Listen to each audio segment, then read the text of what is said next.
और जयपुर से इस वक्त की बड़ी खबर, रीट भर्ती परीक्षा रद्द नहीं होगी। सीएम अशोक गहलोत ने संकेत दिए हैं, पेपर रद्द करना बड़ा आसान है। सीएम ने कहा, आगे की परीक्षाएं अटक जाएंगी, रद्द करने का परिणाम कोई नहीं सोच रहा, नहीं बख्शे जाएंगे पेपर लीक के दोषी। विधानसभा में कठोर कानून लाएंगे, सत्र में नकल पर नया कानून बनाया जाएगा। तो अशोक गहलोत मुख्यमंत्री ने साफ किया है कि संकेत दिए हैं कि ये परीक्षा रद्द नहीं होगी। पिछले कुछ दिनों से लगातार सवाल उठ रहे थे कि अब अगर रीट का पेपर लीक हुआ है तो क्या परीक्षा रद्द की जाएगी, इसे निरस्त माना जाएगा। लेकिन मुख्यमंत्री ने साफ तौर पर इसको लेकर संकेत दिए हैं।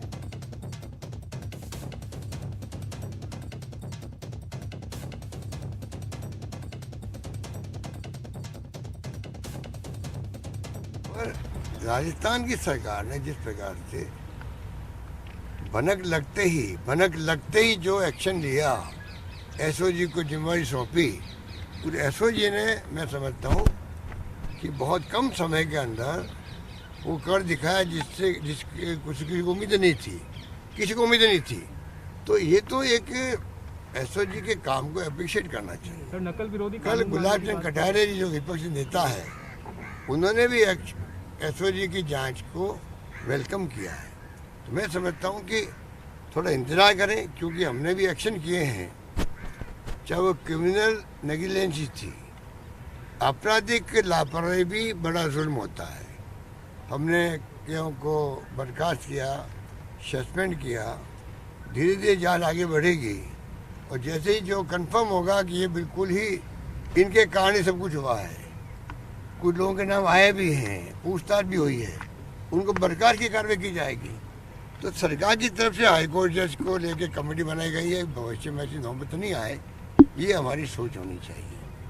वो हमने कर दिया और अगली विधानसभा में बिल लेके आ रहे हैं जिससे कि उसमें ऐसे प्रावधान करें कि किसी की हिम्मत नहीं हो इस प्रकार की हरकतें करने की। तो सरकार इसको बहुत सीरियस ले रही है, क्योंकि जहाँ 25 लाख बच्चों का भविष्य दांव पे लगा हो, तो आप सोच सकते हो कि 25 लाख बच्चों में से 15-16 लाख बच्चे जो थे, लेवल 1 भी लेवल 2 भी एग्जाम दिए, उनमें क्या बीतती होगी उनके ऊपर। और अगर कुछ लोग ऐसे भी हैं राजनीति में जिनको कुछ समझ ही नहीं है राजनीति की, बड़े बड़े नेता बन गए बीजेपी के अंदर, वो ऐसे स्टेटमेंट देते, मुझे तो हंसी आती है। कोई केंद्रीय मंत्री बना बैठा है, कोई राज्य में यहाँ पर बड़े पदों में बैठे हुए हैं, इनको पूछो यार थोड़ा बहुत तो कम से कम चिंतन करो, मनन करो, जानकारी पहले प्राप्त करो, फिर बोलना शुरू करो। बोले जा रहे हैं, कोई मतलब नहीं निकलता उनका, लोग कंफ्यूज होते हैं, उल्टा डिमोरलाइज होते हमारे बच्चे। 2 साल 3 साल 4 साल भर्ती देरी से हो रही है राजस्थान के अंदर, आरपीएससी की भी। हमने आके उनको ठीक करने का प्रयास किया। और अंत में मैं कहना चाहूँगा, बीजेपी के राज में कई बार पेपर आउट भी हो गए, कांग्रेस आंदोलन भी किए, उन्होंने क्या कर लिया? हमने तो गंभीरता से लिया है, जांच शुरू करी और पकड़े भी गए लोग। तो आप सोच सकते हो कि कांग्रेस की सरकार पूरी तरह गंभीरता से इस केस को ले रही है। मैं अपील करना चाहूँगा, चाहे वो पक्ष हो, चाहे विपक्ष हो, चाहे कोई व्यक्ति हो, आलोचना करना उनका अधिकार है, परंतु ये लाखों बेरोजगारों के भविष्य का सवाल है। इसमें हम ऐसे कोई रास्ता सुझाव दें कि सरकार को ये काम और करना चाहिए जिससे कि भविष्य में ये नौबत नहीं आए, तो मुझे समझ में आता, मैं वेलकम करूँगा उनके सुझावों को। उसकी बजाय खाली आप आलोचना करते जाओ, ऐसा माहौल बना दो, कोई सीबीआई की बात कर रहा है, कोई पुनः परीक्षा कराने की बात कर रहा है, तो बड़ा आसान काम है, 2 मिनट लगता है उसके अंदर फैसले करने में। उसका रिप्लिकेशन क्या होगा, ये एग्जाम कब आगे खिसक जाएंगे, कब वापस शुरू होंगे, और बाकी बढ़ते हैं वो भी रुक जाएगी। तो एक तरफ हमने 1 लाख से अधिक लोगों को नौकरी दे दी है, 90,000 के आसपास नौकरी चल रही है, क्या उन नौकरी रोक दें हम लोग? ये कोई सोच नहीं पा रहा और आलोचना किए जा रहे हैं। बात इसमें कोई व्यक्ति विशेष की बात नहीं है, आपराधिक लापरवाही भी बहुत बड़ा कारण होता है। हमने ये प्रयास किया है कि जिसकी हर गलती कीमत मांगती, मैंने बहुत पहले कहा था, 20 साल पहले मैं पहली बार मुख्यमंत्री बना तो मेरे इस सेंटेंस को इंडिया टुडे ने कोट भी किया था। मैं फिर रिपीट करना चाहता हूँ, हर व्यक्ति की जिंदगी में हर गलती कीमत मांगती है, हर क्षेत्र में, और इसलिए जिसने गलती की उसको कीमत चुकानी पड़ेगी। संगठनों ने ये मांग की थी कि जो पेपर आउट होते रहते हैं, जो खबरें आती रहती हैं, उसके ऊपर कठोर कार्रवाई होनी चाहिए, कठोर कानून बनना चाहिए। ये जो आज भारतीय जनता पार्टी के लोग जो बातें करते हैं, वो सत्ता में थे,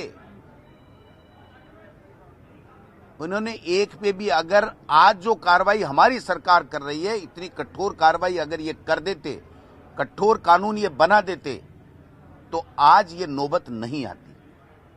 मैं उनसे सवाल पूछना चाहता हूं कि आपकी सत्ता थी, आपने क्यों नहीं ऐसी कठोर कार्रवाई की जो हमारी सरकार ने मौजूदा में की है। आज की तारीख में जांच होनी चाहिए।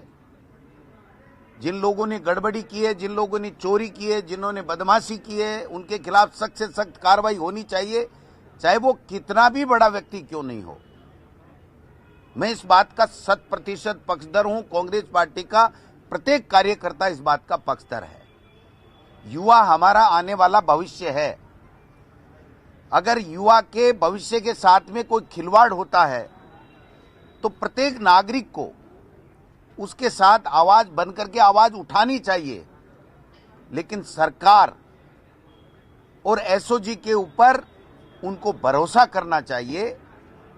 गुलाब चंद कटारिया जी कह रहे हैं एसओजी की पीठ थपथपानी चाहिए। किरोड़ी लाल मीणा जी कह रहे हैं सीबीआई की जांच करनी चाहिए। सतीश पूनिया जी कुछ कह रहे हैं। मैं बीजेपी के नेताओं से आग्रह करना चाहूंगा कि आप सब एक जाजम पे बैठ जाइए। पहले एक जाजम पे बैठ करके एक स्वर में एक आवाज उठाइए और सरकार को बताइए कि किस प्रकार से निष्पक्ष जांच हो सकती है। लेकिन राजनीति करनी है। अब राजनीति करनी है तो और बहुत मुद्दे हैं। इन युवाओं को तो बख्शो, इनके भविष्य को तो बख्शो मेरे भाइयों।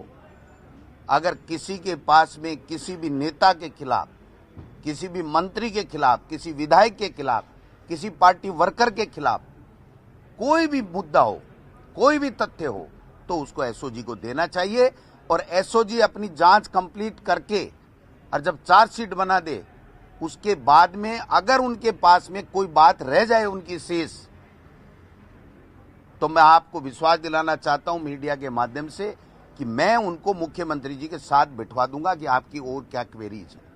राजस्थान की विधानसभा आ रही है, कानून कड़ा से कड़ा बने, इसके लिए सरकार प्रयास करेगी। सरकार कानून लाने जा रही है, मुख्यमंत्री जी ने कह दिया। इन विपक्ष के नेताओं को चाहिए कि बच्चों के भविष्य को ध्यान में रखते हुए आगे कभी भी इस तरह की कोई बात नहीं उठे ही नहीं, हो ही नहीं। इसके लिए उनको अपने सुझाव देने चाहिए कि इस तरीके का कानून बने जिससे युवाओं के साथ में कभी कोई इस तरह की बात नहीं हो। ये बात होनी चाहिए मेरे भाइयों। गोल करने